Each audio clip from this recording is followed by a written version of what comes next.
भागवत जी जिस फल को या जिस औषधि को सबसे ज्यादा बढ़ाई करते हैं, बखान करते हैं, वो मैंने बताया त्रिफला चूर्ण है। भागवत जी का यह कहना है कि पृथ्वी पर अगर कोई अमृत चीज है, अमृत तत्व है, तो वो ये त्रिफला है। त्रिफला में 3 फल हैं, आंवला है, बहेड़ा है, हरडे है। लेकिन जो महत्व की बात आपको समझने की है वो ये कि हर, बहेड़ा, आंवला इसको हमेशा 1, 2, 3 के अनुपात में ही उपयोग करें। भागवत जी ने त्रिफला उपयोग करने के लिए बोला है, लेकिन उसके साथ उन्होंने एक महत्व की बात जोड़ी है कि इसको अकेला कभी भी उपयोग ना करें, या तो इसमें गुड़ मिलाएं या तो इसमें शहद मिलाएं। अकेला उपयोग करना हो तो ज्यादा दिन ना करें, नहीं तो आपको कुछ कमजोरी सी महसूस होगी। ज्यादा दिन से मतलब 3 महीने के आगे ना करें।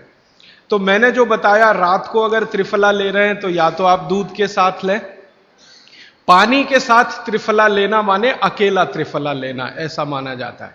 दूध के साथ अकेला नहीं है, गुड़ के साथ अकेला नहीं है, और शहद के साथ अकेला नहीं है। त्रिफला में तीनों के बारे में मैंने कल थोड़ा थोड़ा आपको बताया था।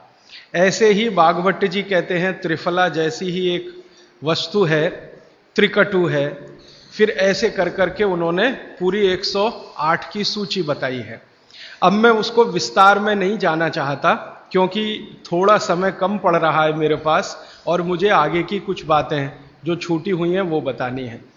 त्रिफला जैसी कुछ वस्तुओं के बारे में मैंने कल कहा था, जीरे के बारे में कहा था, आपको थोड़ा हींग के बारे में कहा था, अजवाइन के बारे में कहा था। ऐसे ही अपने घर में एक बहुत अच्छी चीज है जिसके बारे में मैं कल छूट गया बोलना, लेकिन बोलना जरूरी है, वो है मेथी का दाना। भागवत जी कहते हैं कि अपने रसोई में आंवला, हरडे, बहेड़ा, इन तीनों के बाद कोई अच्छी चीज है तो अजवाइन, फिर उसके बाद बोला तो जीरा, फिर उसके बाद बोला तो हींग, और उसके बाद फिर वो बोलते हैं सबसे अच्छी चीज है मेथी का दाना। इस मेथी के दाने के बारे में इसकी जो विशेषता है मेथी की, ये वात नाशक है और कफ नाशक है। वात और कफ, 2 बीमारियों को जड़ से खत्म करने की शक्ति इस मेथी में है। मेथी पित्त को बढ़ाती है, वात को कम करेगी, कफ को कम करेगी, पित्त को बढ़ाएगी। इसका मतलब यह हुआ कि मेथी उपयोग अगर आप करते हैं तो वात की बीमारियां खत्म हो जाएंगी पूरी तरह से, और कफ की बीमारियां खत्म हो जाएंगी पूरी तरह से। पित्त की बीमारियां बढ़ सकती हैं क्योंकि मेथी पित्त को बढ़ाती है। तो जिन लोगों को पित्त की बीमारी पहले से है, उनके लिए विनती है कि वो मेथी का उपयोग ना करें। जिनको पित्त की बीमारी पहले से है वो मेथी का उपयोग ना करें।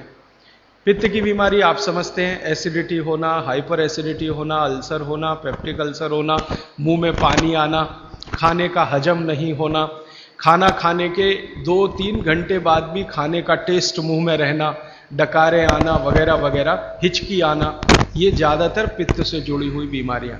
तो मेथी के लिए भागवत जी कहते हैं कि पित्त के रोगी छोड़कर वात और कफ के रोगी इसको भरपूर मात्रा में ले सकते हैं। अब वात की बीमारियां अगर आपकी हैं, घुटने दुखना, कमर दुखना, कंधे दुखना, जोड़ों का दर्द, मेथी का उपयोग जरूर करें, जरूर करें। अब आप पूछेंगे जी मेथी का उपयोग करने का तरीका बहुत सरल बताया भागवत जी ने कि रात को 1 गिलास गुनगुने पानी में या गर्म पानी में 1 चम्मच मेथी दाना डाल दें, रात भर उसको रखें, सुबह उठकर मेथी दाने को चबा चबा के खाएं। चबा चबा के खाने का महत्व तो बहुत है।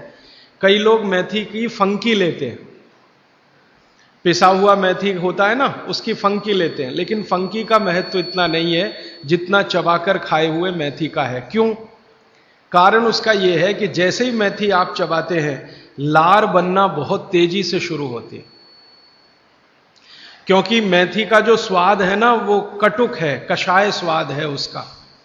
तो उस स्वाद की कोई भी चीज आप चबाएंगे बहुत तेजी से लार बनेगी, और वो लार मैंने आपको पहले ही बता दिया है आपके जीवन के लिए बहुत ही महत्वपूर्ण और उपयोगी है। इसलिए मेथी दाने को चबाकर खाने का असर बहुत गहरा और बहुत अच्छा होता है। तो आप मेथी दाना नियमित रूप से अपने घर में रखें, रसोई में रखें, उसका उपयोग करें। इस मेथी दाने के लिए एक बात वैसे मैंने महसूस की है, हमारे ज्यादातर घरों में अचार जितने भी बनते हैं सब में मेथी होती है, ज्यादातर। तो आप बागवट जी की बात अगर मानते हैं और सुनते हैं तो जो भी अचार में मेथी है वो अचार नहीं है, औषधि है, दवा है। माने आप कभी भी अपने जीवन में ऐसे अचार खाने से परहेज ना करें जिसमें मेथी है। मेथी है तो जरूर खाएं, वो चाहे आम का अचार हो, चाहे कोई भी दूसरा नींबू का हो, या जो भी अचार आप डालते हैं, अगर मेथी है तो जरूर उस अचार को आप खा सकते हैं।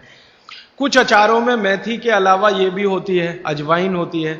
अगर अजवाइन है तो आप जरूर अचार खा सकते हैं, क्योंकि महत्व की बात जो आपको मैं समझाना चाहता हूं वो ये कि किसी भी अचार पर, किसी भी फल पर औषधियों का असर फल से ज्यादा होता है।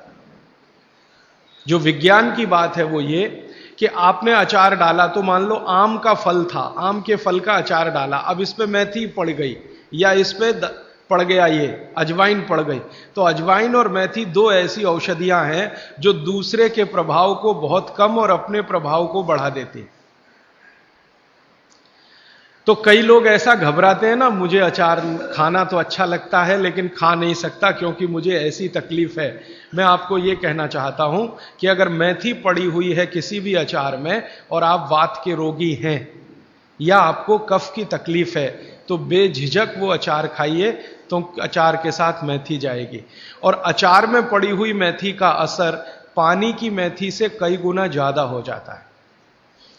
मैंने जो मेथी आपको बताई वो पानी में रात को डाल के सुबह खाना, इसका जितना असर है, लेकिन अचार में डाली हुई मेथी का असर इससे कई गुना ज्यादा है, क्योंकि अचार में ये मेथी 5-6 महीने साल भर पड़ी रहती है।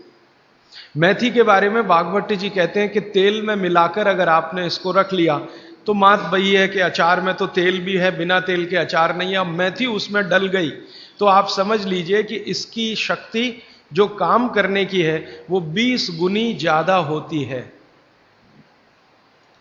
कम से कम 20 गुनी ज्यादा होती है। तो इसलिए अचार में पड़ी हुई मेथी जितनी पुरानी होती जाएगी आपको उतनी ही लाभकारी है। और ठीक यही बात उन्होंने अजवाइन के लिए लिखी है कि अजवाइन अचार में पड़ गई है तो आप समझ लो कि वो बहुत गुनी बढ़ गई है। अब मैं ये दूसरे तरह से सोचता हूं कि हमारे घर में जो माताएं बहनें हैं वो कितनी वैज्ञानिक हैं कि अचार के रूप में मेथी को या अजवाइन को इस तरह से डालती हैं। वो अनजाने में कितना बड़ा विज्ञान का काम कर रही हैं।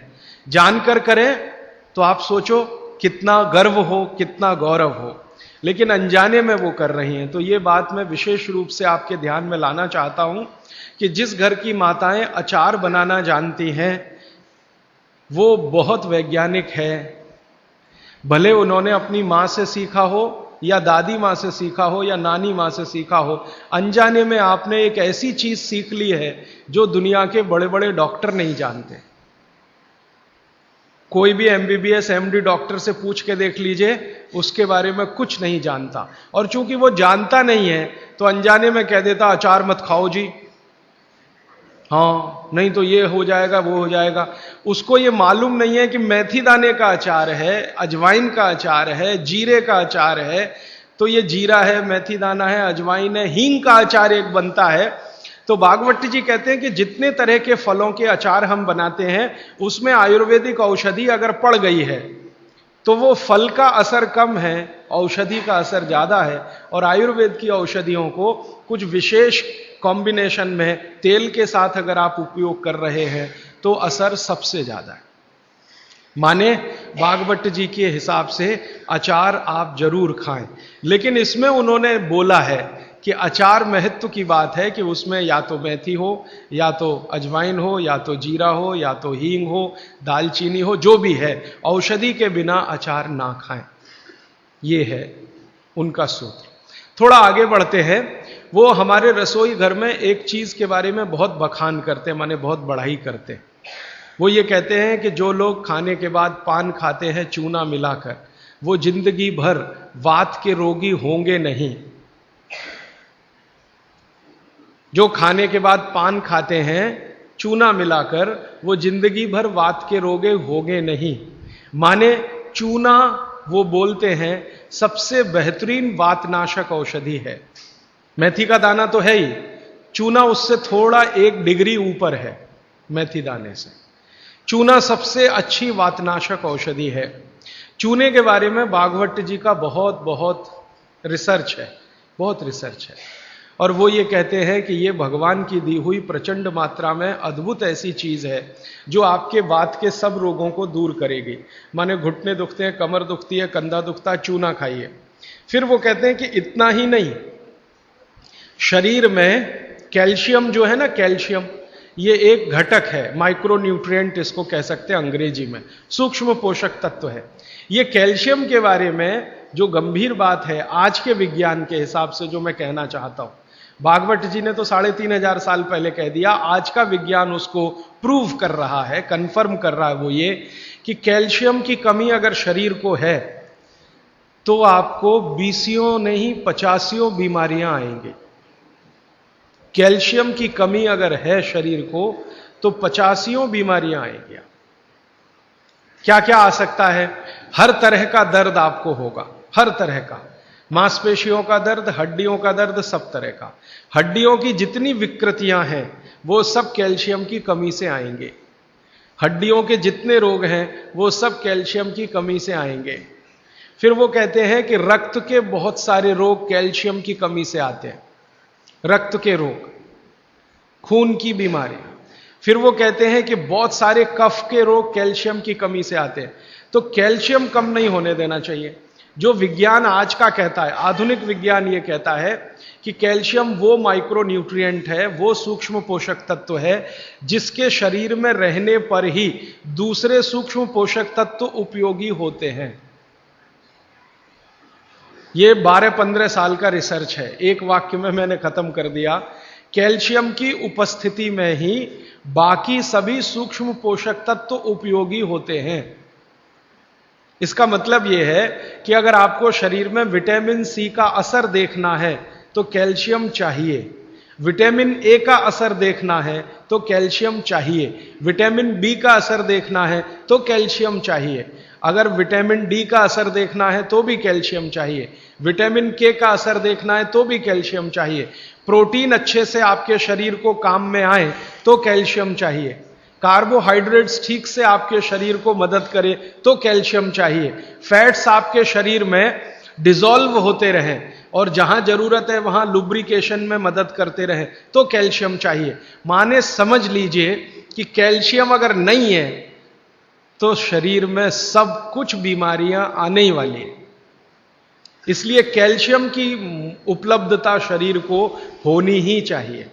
अब इसके बारे में भागवत जी कहते हैं, आधुनिक विज्ञान ने अभी प्रूव किया, भागवत जी पहले ही कह गए कि हमारे शरीर की 40 वर्ष की उम्र तक, 40 से 45 वर्ष की उम्र तक जो कुछ भी हम खा रहे हैं इसी में से हमको कैल्शियम मिलता रहता है।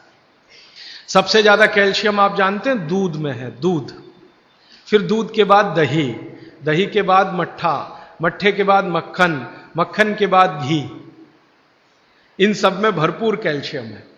फिर आपने खाया संतरा, मौसम्मी, नारंगी, अंगूर, द्राक्ष, जो भी खट्टे फल, आम वगैरह वगैरह, सब में कैल्शियम भरपूर मात्रा में है। फिर सबसे ज्यादा कैल्शियम फलों में माना जाता केले में है। केला भरपूर खाना चाहिए क्योंकि कैल्शियम का सबसे बड़ा भंडार है और आसानी से हजम होता है। तो ऐसे जो फल हैं इनका जो कैल्शियम है ये 40-45 साल तक हमें आसानी से मिलता रहता है, क्योंकि शरीर की जो बायोकेमिस्ट्री है 40-45 साल तक एकदम दुरुस्त और तंदुरुस्त रहती है। जठर अग्नि भी तीव्र रहती है, बाकी सब फंक्शन ठीक है।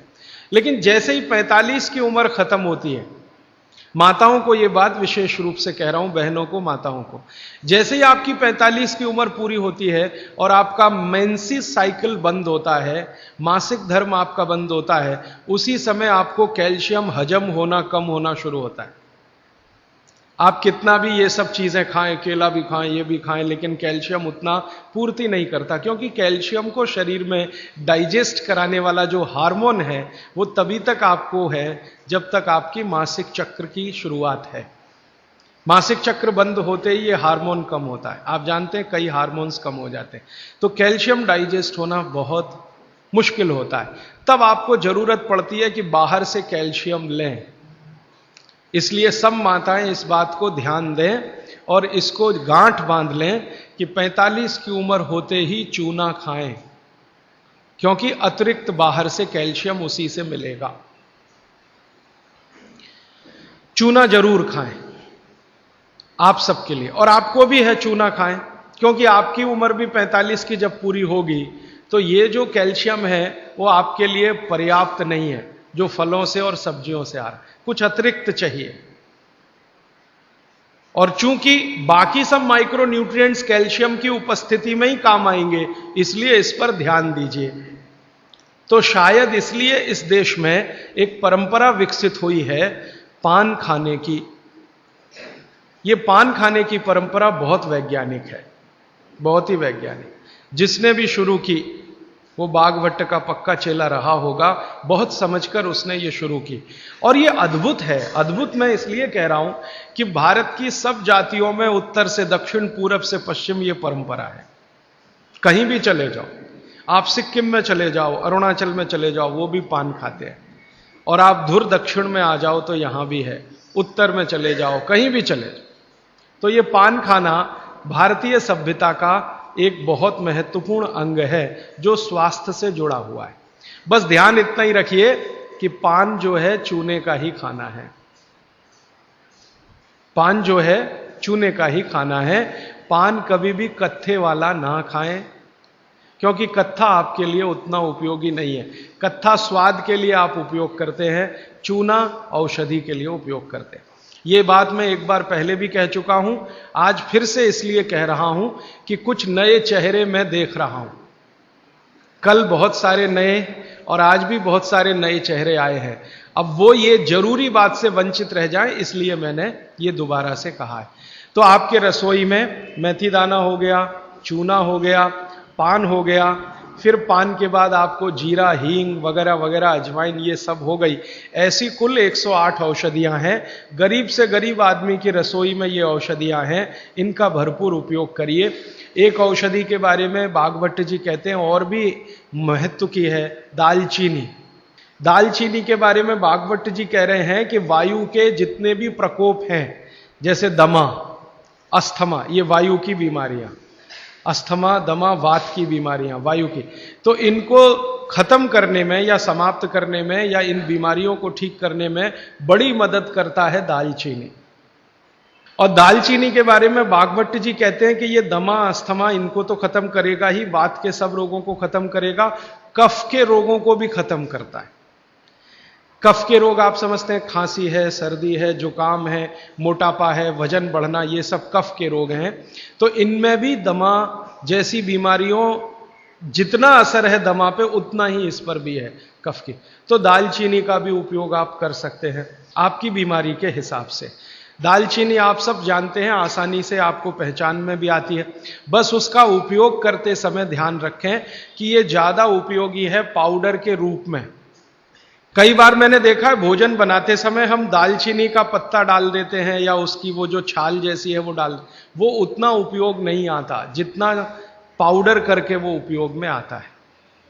और दालचीनी के बारे में बागवट जी कहते हैं कि इसको अगर उपयोग कर रहे हैं तो आप गुड़ के साथ इसको खूब घिसिए, रगड़िए, ऐसे ऐसे ऐसे ऐसे खूब अच्छे से गुड़ मिले, फिर खाइए, फिर पीछे से थोड़ा गर्म पानी पीजिए, अद्भुत परिणाम। और अगर आप शहद ले सकते हैं तो शहद के साथ तो इसका मर्दन, मर्दन एक शब्द उन्होंने इस्तेमाल किया, मर्दन माने घिसना, रगड़ना। तो वो कहते हैं कि खूब रगड़ करके, मर्दन करके शहद में ऐसे ऐसे ऐसे ऐसे 5-7 मिनट, फिर चाटिए और थोड़ा हल्का गुनगुना पानी पीजिए, तो आपके शरीर के कम से कम तो 50 रोग ये अकेला दालचीनी खत्म कर देगा, कम से कम 50। कफ के रोग और वात के रोग।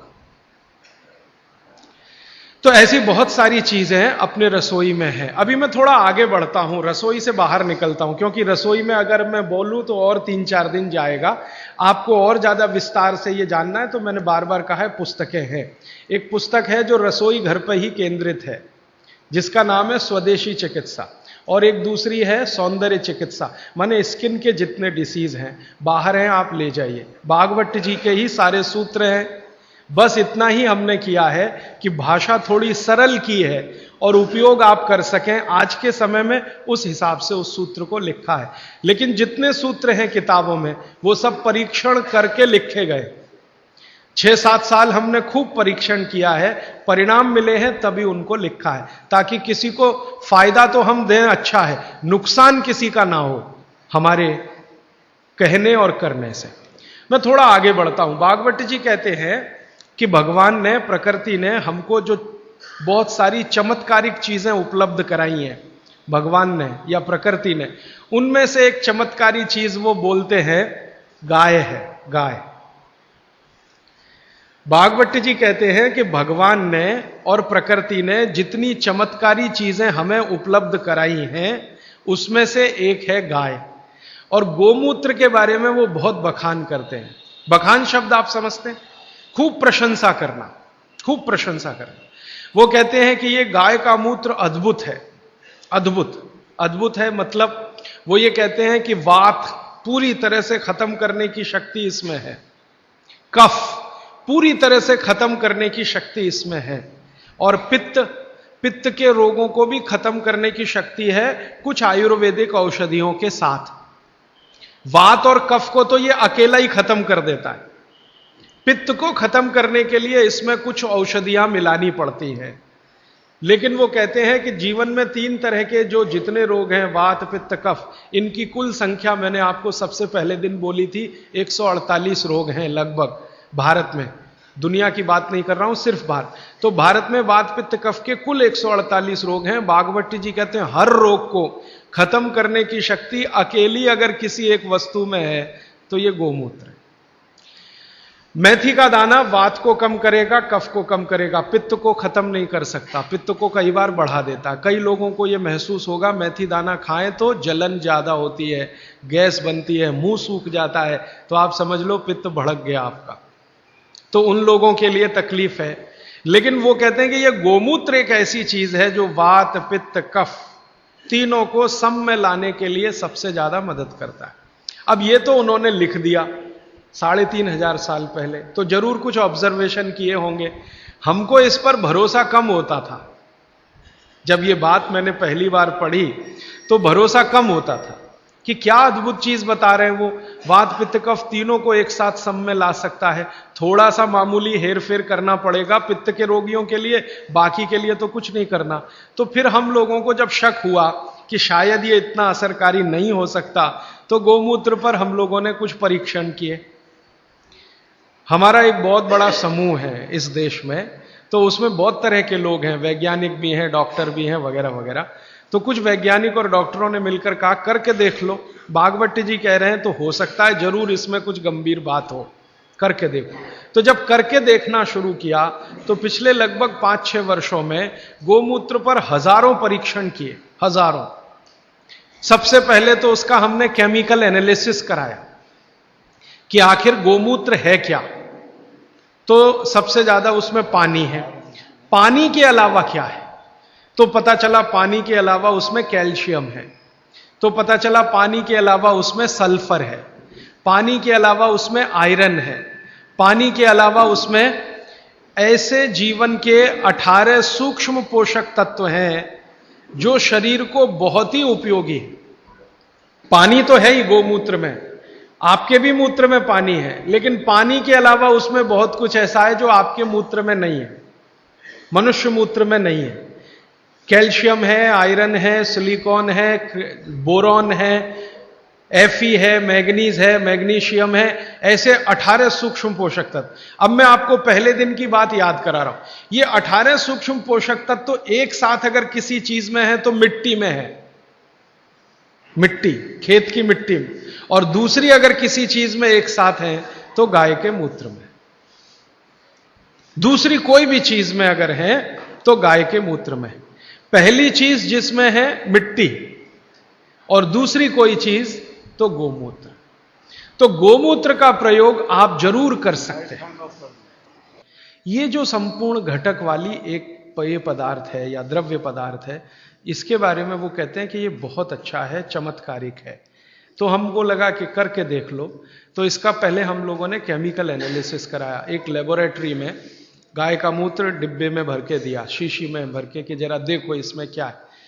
तो 6 महीने के बाद, लगभग 8 महीने के बाद, लखनऊ एक शहर है भारत का जिसका बड़ा नाम है, बड़ा जिक्र है, उत्तर प्रदेश की राजधानी है। वहां पर एक बहुत बड़ी प्रयोगशाला है, उसका नाम भी बता दूं ताकि आप चाहें तो उनसे कंफर्म कर लें। प्रयोगशाला का नाम है CDRI, central drug research institute. Bharat में दवाओं पर, औषधियों पर काम करने वाली ये सबसे बड़ी संस्था है। तो इनके यहां सबसे पहला टेस्टिंग हुआ। शीशी में भरा गोमूत्र हमने दिया और 3-4 तरह के गोमूत्र दिए। एक तो वो जर्सी गाय होती है ना, जर्सी गाय, विदेशी गाय, उसका भी दिया। होलिस्टियन फ्रीजियन जाति की गाय का दिया, और जो भारत की गाय है, देशी गाय अपनी, उसका दिया। तो वैज्ञानिकों ने 6 से 8 महीना लगाया। फिर रिपोर्ट आई। रिपोर्ट के बाद पता चला कि शरीर की बीमारियों को खत्म करने के लिए जितने घटक चाहिए वो सब गोमूत्र में हैं, सबके सब, सबके सब है। अब जैसे मैं आपको नाम लेके कहूं, आपको त्वचा का कोई भी रोग हो गया, कोई भी रोग हो गया त्वचा का, तो इसका माने आपके शरीर में एक घटक कम हुआ। घटकों की कमी से ही रोग होते हैं। वो घटक का नाम है सल्फर। एक केमिकल कम होता है जिसका नाम है सल्फर। जिनको भी स्किन डिसीज होंगी उनके शरीर में सल्फर कम हो जाएगा। यह है बात। अब गाय के मूत्र में भरपूर मात्रा में है सल्फर, भरपूर। तो हम लोगों ने क्या किया कि ये त्वचा रोग वालों को इकट्ठा करके, सल्फर चाहिए तो सल्फर हम चाहें तो होम्योपैथी में दे सकते थे उनको, सल्फर चाहे तो आयुर्वेद में भी दिया जा सकता था। हमने ना होम्योपैथी में दिया ना आयुर्वेद में दिया। उनको कहा भाई गोमूत्र में सल्फर है और आपको सल्फर की जरूरत है तो आप पी के देख लो। तो उनमें से कुछ ने पिया, कुछ ने नहीं पिया, कुछ को लगा कि कैसे पिए, इसमें वगैरह वगैरह बहुत सारी तकलीफें हैं। वो एक आदमी तो मुझे कहता था, राजीव भाई इतनी बास आती है, कैसे पी सकता हूं। और वो रोज 1 बोतल दारू पी लेता था, गोमूत्र पीने में उसको बास आती थी। तो मैं उसको समझाता था, भैया दारू की जो बास है उससे अच्छी तो ये है, लेकिन वो माना नहीं। खैर, जिन लोगों ने पी लिया, हमने देखा कि 1.25 महीने से ही उनके त्वचा का रंग बदलना और उनका जो रोग है वो बदलना शुरू हुआ। 3रे महीने तक आते आते संपूर्ण रोग ठीक। और क्या क्या रोग ठीक हुए? सोराइसिस ठीक हुआ, जो कभी ठीक नहीं होता, आप जानते हैं। एलोपैथी वाले तो कहते हैं सोराइसिस ठीक ही नहीं होता। सोराइसिस के बारे में वो कहते हैं कि आदमी मरे तो ठीक होता है, ये भाषा है डॉक्टरों की। तो वो सोराइसिस ठीक हुआ। एक्जिमा तो इतने आसानी से ठीक हुआ कि बहुत ही आसान। खुजली, खाज, दाद, सब तरह के त्वचा रोग ठीक हुए। तो बात समझ में आई कि बागवती जी सही कहते हैं। फिर हमने इसका एक्सपेरिमेंट घुटने दुखने वालों पे किया। घुटने दुखते हैं, कमर दुखती है, कंधा दुखता है, और देखा कि रिजल्ट बिल्कुल सही है। 15 से 20 दिन में ही असर है। फिर हमने इसका प्रयोग कफ वालों पे किया। खांसी है, सर्दी है, जुकाम है, 20-20 साल की खांसी है, 25-25 साल की खांसी है। अब आप जानते हैं 20-25 साल की खांसी तो दमाई हो जाती है या तो टीबी में बदल जाती है। तो उसमें देखा तो इतना तीव्र असर है इसका कि अगर आप ट्यूबरकुलोसिस के किसी भी पेशेंट को सरकार का इलाज कराएं, आप खुद कर लें ये एक्सपेरिमेंट, मैं तो 20 बार कर चुका। सरकार का इलाज आप जानते हैं, गोलियां, डॉट्स की गोलियां टीबी के मरीजों को देते हैं और कहते हैं हम फ्री में बांट रहे हैं। तो एक आदमी को आप बोलो कि डॉट्स खाए और इलाज कराए, और दूसरा ऐसा ही आदमी पैरेलल ले लो जिसको टीबी है, अस्थमा है, दमा है, उसको कहो नहीं तुम सिर्फ गोमूत्र पियो और कुछ मत करो। फ्रेश गोमूत्र माने फ्रेश, जो ताजा। तो आप देखेंगे कि वो डॉट्स की गोली खाने वाले को 4 महीने से 6 महीने लगेंगे, और ये गोमूत्र पीने वाले को 1.25 महीने से 2 महीना ही लगेगा और ठीक होगा। और ये एक बार ठीक हुआ गोमूत्र पी के, इसको दोबारा टीबी नहीं आएगी, क्योंकि गोमूत्र बीमारी ही ठीक नहीं करता, प्रतिरोधक शक्ति इतनी बढ़ा देता है कि वो बीमारी भविष्य में दोबारा ना आए।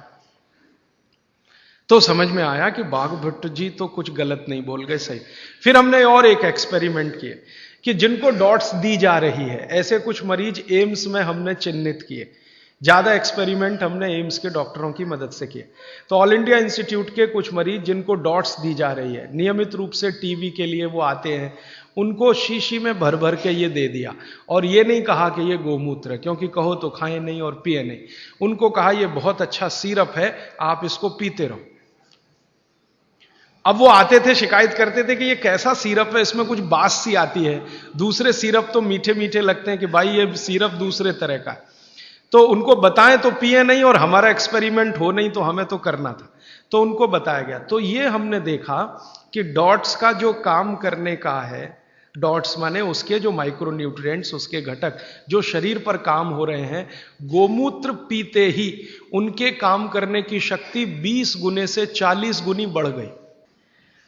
डॉट्स तो काम कर ही रही है, लेकिन गोमूत्र के साथ जब डॉट्स दी गई तो वही उनकी बीमारी जो 6 महीने में खत्म होने वाली थी, वो 2-2.25 महीने में संपूर्ण जड़ से ठीक हो गई। फिर जब वो ठीक हो गए तब उनको हमने बताया कि भैया वो शीशी में भर के जो दिया था वो गोमूत्र था, तो तुरंत नाक चढ़ गई उनकी, ठीक हो गए। कहते हैं जी आपने तो बहुत अच्छा कर दिया, हमको हमारी संभावना नहीं थी कि हम जिंदा भी बचेंगे, लेकिन नाक तब भी चढ़ गई। तो ये जो नाक चढ़ती है हमारी, ये अब कम कर दीजिए इसको चढ़ाना। गाय का मूत्र अद्भुत है, बहुत ही अद्भुत है। इसके हम एक्सपेरिमेंट करते करते 48 रोगों तक पहुंचे हैं आज। 48 डिसीज हैं, 48 रोग हैं, वात के, कफ के, पित्त के, तीनों के जड़ से खत्म होते हैं। अभी जो लेटेस्ट हम काम कर रहे हैं आज की तारीख में, जब मैं आपसे कह रहा हूं, इस समय ज्यादा काम हो रहा है कैंसर पे, कि गोमूत्र का कैंसर पे असर देखो क्या होता है। तो गले का कैंसर, आहार नली का कैंसर और पेट का, इन 3 कैंसरों पर सबसे अच्छे परिणाम है गोमूत्र के, तीनों कैंसर पे। बाकी जो रक्त का कैंसर है उसमें परिणाम अभी उतने अच्छे नहीं हैं। तो भागवत जी के जो परमुटेशन और कॉम्बिनेशन है, मतलब कि गोमूत्र में ये मिलाओ और ये मिलाओ और इतनी मात्रा में मिलाओ और इतनी, वो करके देख रहे हैं। और वो करके देखने के लिए एक बड़ा हॉस्पिटल बन रहा है इस देश में, आप कभी भी वहां जा सकते हैं। 11 फरवरी से काम करना शुरू कर देगा। वलसाड में बन रहा, वलसाड आपने सुना है, गुजरात में। तो वलसाड के कुछ जैन समाज के लोग इकट्ठे हुए, उन्होंने दिल दिखाया और दान दे दिया जितना चाहिए था। माने हॉस्पिटल बनाने के लिए आप जानते हैं आसान नहीं है, और कैंसर हॉस्पिटल के लिए तो थोड़ा मुश्किल है। तो उन्होंने भरपूर दान दे दिया, जगह भी दे दी, तो हॉस्पिटल बन के तैयार हो गया। 11 फरवरी से काम शुरू हो जाएगा। जो वैज्ञानिक गोमूत्र पर काम कर रहे थे पिछले 6-7 साल से, वो सब इकट्ठे होकर वलसाड में बैठेंगे और सिर्फ कैंसर पे काम करेंगे, क्योंकि बाकी काम तो करके देख चुके हैं, वो सब में अच्छा है, हर बीमारी में काम आ रहा है। कैंसर में करेंगे, और हर तरह के कैंसर में करेंगे। गर्भाशय के कैंसर में करेंगे, रक्त कैंसर में करेंगे, ब्रेन ट्यूमर जो कैंसर में कन्वर्ट होता है उसमें करेंगे। और शायद हमें लगता है 1-1.5 साल के बाद मैं दोबारा आपको मिलूंगा तो इस पर बहुत विस्तार से बात करूंगा कि कैंसर में क्या रिजल्ट है। 3 तरह के कैंसर के रिजल्ट तो अभी बता सकता हूं, गले का, आहार नली का और पेट का, ये तो बहुत अच्छे से ठीक हो रहा है, लेकिन बाकी कैंसर में भी इसका कोई असर है।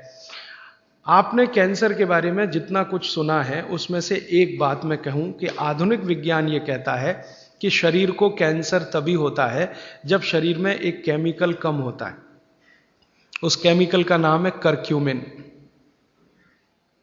ये आज के वैज्ञानिकों ने रिसर्च करके निकाला है। करक्यूमिन नाम का एक केमिकल है, ये कम है तो जरूर तो खत्म होगा आदमी, कैंसर आएगा और खत्म होगा। और इस केमिकल की कमी से जो कोशिकाएं होती हैं वो अनकंट्रोल्ड होती हैं, उनके ऊपर कंट्रोल नहीं रहता, तो ये एक दूसरे के साथ मिलकर एक जूथ जैसा बना लेती हैं, वो ट्यूमर हो जाता है, फिर ट्यूमर बाद में ब्लास्ट होता है और फिर वो मैलिग्नेंट होता है, पहले बिनाइन फिर मैलिग्नेंट, और फिर अंत में कहते हैं जी डेथ ही है और कुछ है नहीं, उसमें कंट्रोल के बाहर है वो सब। सारे वैज्ञानिक इसमें लगे हुए। अब संयोग की बात देखिए कि जिस करक्यूमिन की बात आज के वैज्ञानिक कर रहे हैं, वो करक्यूमिन भरपूर मात्रा में गोमूत्र में है, भरपूर मात्रा में, और एकदम डाइजेस्टेबल फॉर्म में है। डाइजेस्टेबल माने तुरंत पियो और असर करे, ऐसा देर नहीं लगे। ये कुछ ऐसा संयोग है प्रकृति का। वैज्ञानिक कह रहे हैं कि ये तत्व कम होता है तभी कैंसर होता है। अब यही तत्व गाय के मूत्र में है, तो हजारों साल पहले भागवत की कही हुई बात अब सिद्ध हो जाएगी, साल भर में तो सब मान लेंगे। अब तक जितने रिसर्चेज हुए हैं गोमूत्र पर, इन पर भारत सरकार के सामने रिपोर्ट्स पेश की गई। भारत सरकार की जानते हैं एक काउंसिल है जिसका नाम है MCI, medical council of India. इनके पास सब कुछ जाता है सबसे पहले, तो वो सब गया। तो MCI वालों ने नाक चढ़ाई बहुत, ये क्या आप ले आए गोमूत्र, ऐसा बात करते हैं, ये क्या ले आए गोमूत्र। माने उनको लगता है कि ये तो बेकार की चीज है गोमूत्र। अब उनका कुतर्क क्या है वो जरा देखो। कुतर्क, तर्क है तो चलो अच्छा है, हम उनसे संवाद कर सकते हैं, समझा। कुतर्क करते, कहते जी ये गोमूत्र इतना ही अच्छा होता तो गाय छोड़ती क्यों इसको शरीर से। जब हमारा झगड़ा हुआ ना MCI वालों से, आधुनिक डॉक्टरों से, और उन्होंने ये कुतर्क करना शुरू किया कि क्या फालतू बात करते हैं, गोमूत्र इसमें कुछ है क्या। मैंने कहा भैया बहुत कुछ है, नहीं तो कोई मूर्ख नहीं था जो 3500 साल पहले इसको लिख के चला गया। और उसके बाद भी कई लोगों ने कहा, वैद्यों ने कहा, कई वैद्य हैं जो बिना आपको बताए गोमूत्र देते रहते हैं और आपको ठीक करते रहते हैं। उनके बहुत सारे काढ़े, बहुत सारी दवाएं गोमूत्र में बनाते हैं, आपको नहीं बताते, ये अलग बात है। क्योंकि हर वैद्य मुझे यही कहता है, बता दो तो नाक चढ़ जाती है सबकी, नाक चढ़े तो थोड़ा रेजिस्टेंस आता, फिर दवा का असर कम हो जाता, तो बिना बताए देते रहते। तो हमको कॉन्फिडेंस था, तो डॉक्टरों से जब झगड़े हुए हमारे आज के डॉक्टरों से, तो उनका पहला ही कुतर्क था, जी अच्छा होता तो गाय छोड़ती क्यों, खुद न रखती उसको। तब मुझे मेरी पुरानी एक बात याद आई। मेरी दादी मां हमेशा मुझे कहा करती थी, वो कभी स्कूल में नहीं गई, कॉलेज में नहीं गई, लेकिन ज्ञान बहुत था उसको। हमारे देश में ऐसा ही है, जो स्कूल कॉलेज में नहीं गए वो सब ज्ञानी है। ये मेरा 15 साल का 100% तजुर्बे का हिस्सा है, इसमें कोई कमी नहीं है। जो स्कूल नहीं गए, कॉलेज नहीं गए, बहुत ज्ञानी है, उनके पास नॉलेज बहुत है, फंक्शनल नॉलेज जिसको हम कहते हैं। ऑपरेटिव और फंक्शनल नॉलेज उनको जबरदस्त है, और वो इतनी ज्ञान की बातें कई बार कर जाते हैं कि हमारा सिर घूम जाता है। एक बार मैं आपको, ये क्षेपक है लेकिन मैं जोड़ देता हूं आपको समझ। मैं एक बार पटना रेलवे स्टेशन पे उतरा, बहुत बार जाता रहता हूं, घूमता रहता हूं। तो रात के 2:30 बजे थे, अब ट्रेन से उतर गया, सामान थोड़ा ज्यादा था, मेरे पास एक ही सामान है, किताब है। मेरे कपड़े तो 2 ही 3 हैं, बस किताब है। तो उठाए गट्ठर, अब कैसे उठाएं, तो कुली चाहिए भाई, तो ढूंढना शुरू किया तो एक ही कुली दिखाई दिया। मैंने कहा भाई जरा ले चलो बाहर तक। उसने कहा साहब थोड़ी देर रुक जाओ, मेरा कुछ झगड़ा है। किससे झगड़ा है? तो मेरी पत्नी से झगड़ा हो रहा है, थोड़ी देर रुक जाओ फिर मैं ले जाऊंगा। तो मैं खड़ा हो गया, दोनों की बात सुनने लगा। पति और पत्नी बात कर रहे थे, उसकी पत्नी कहीं गांव से आई हुई थी, कोई मामला था, मुझे ज्यादा उनकी भाषा समझ में नहीं आ रही थी, क्योंकि वो जो है ना स्थानीय भाषा बोलते हैं, और मैं थोड़ा मूर्ख आदमी हूं, मुझको कम समझती। तो मैं सुन जरूर रहा था, झगड़ा चल रहा था। अंत में कुछ फैसला हुआ, और फैसला हुआ, फिर उसने कहा चलो अब आपका सामान लेता हूं। तो मैंने जिज्ञासा से पूछ लिया भाई बात क्या थी? तो उसने कहा कुछ नहीं। मैंने कहा बता दो भाई। उसने कहा मेरे घर की बात है, आपको क्या बताऊं। तो फिर भी मैंने कहा बता दो। तो उसने कहा बात इतनी सी थी कि मेरी पत्नी कुछ कह रही थी, मैं मान नहीं रहा था। फिर मैंने कहा क्या हुआ? उसने कहा अब मैंने मान लिया। मैंने कहा क्यों मान लिया? अब देखो उसने जो आगे बोला तो मैं तो दंग रह गया, मुझे लगा कि मैं इसके पांव छू लूं, ये इतना महान आदमी है, कुली है। वो कहता है जी स्त्री जो होती है ना, स्त्री वो खूंटा होती है। खूंटा, खूंटा समझते? हिंदी का शब्द है खूंटा, खूंटा जिससे हम गाय बांधते हैं, बैल बांधते हैं। वो कहते हैं स्त्री जो होती है खूंटा होती है, और इस खूंटे से पूरा घर बंधा रहता है। ये खूंटा उखड़ गया तो घर उखड़ जाता है।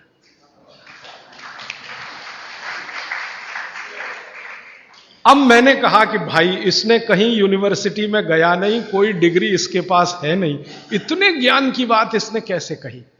तो मैं पूछा तुम कहां रहते हो? तो उसने बताया वहां रहता हूं, कंकड़ बाग कोई जगह बताई थी, वहां रहता हूं, झोपड़ी में रहता हूं। फिर मैंने कहा ठीक है झोपड़ी में रहते हो वो अलग बात है, तुम्हारे मित्र यार कौन है? तो उसने कहा मेरे ही जैसे हैं, कोई कुली है, कोई पत्थर तोड़ता है, कोई कुछ करता है, हम सब रात को बैठते हैं और यही चर्चाएं करते। मैंने कहा बड़े ज्ञान की बात है ये तो। कोई फिलोसोफर इस बात को पाने में 10 साल लगाएगा, डबल पीएचडी करना पड़ जाएगा उसको, ट्रिपल पीएचडी, और उसको साधारण। तो मेरा यह मानना है कि ये बिना पढ़े लिखे लोग बहुत ज्ञानी हैं।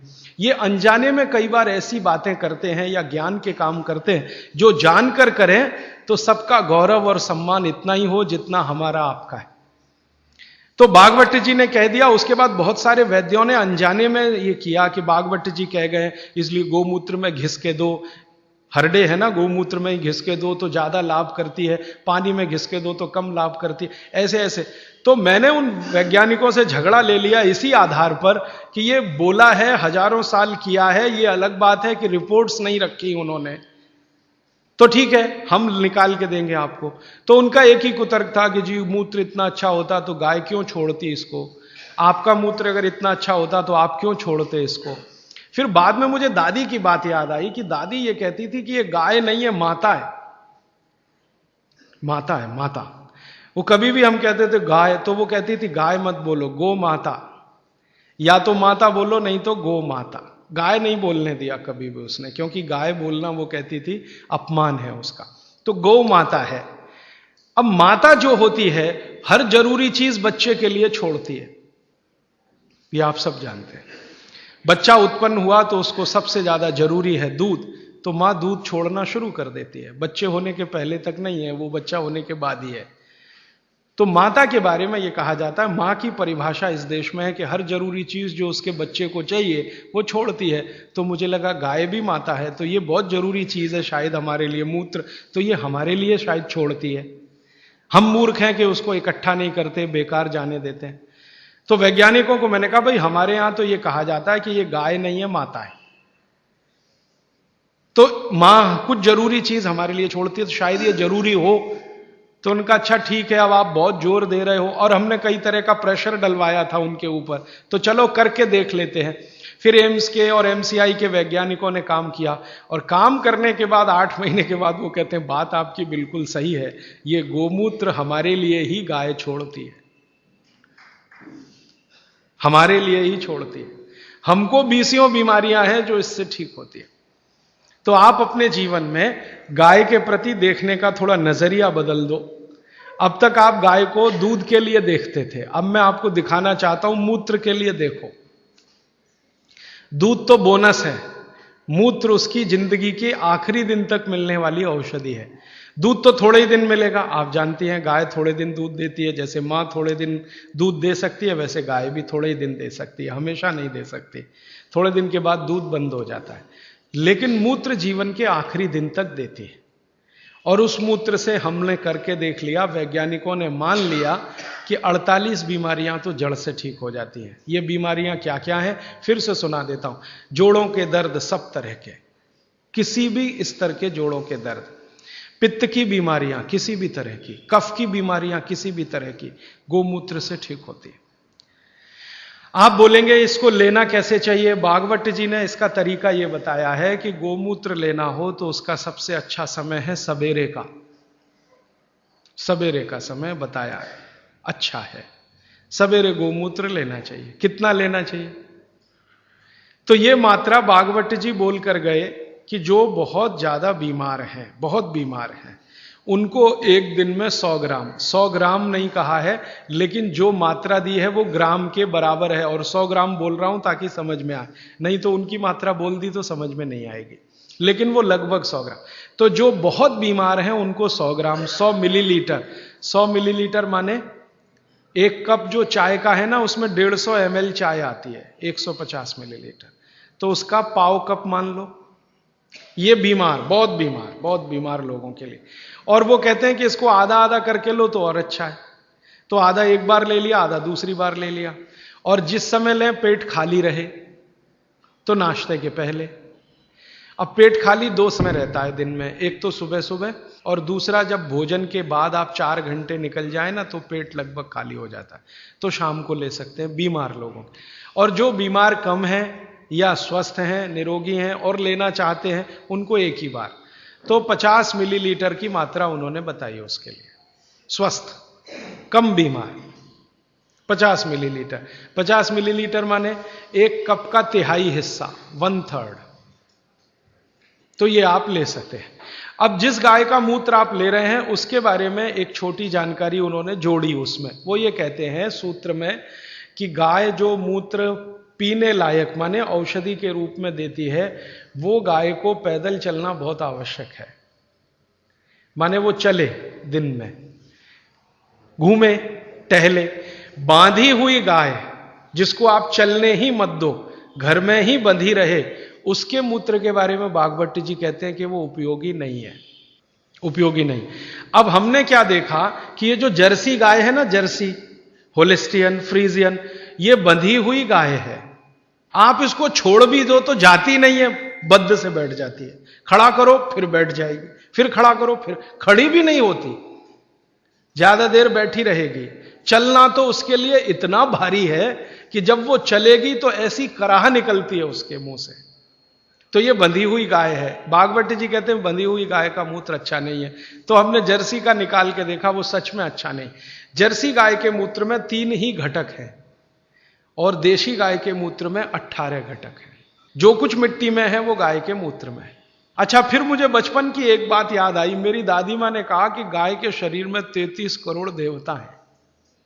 अब बात सुन ली, बैठ गई मन में।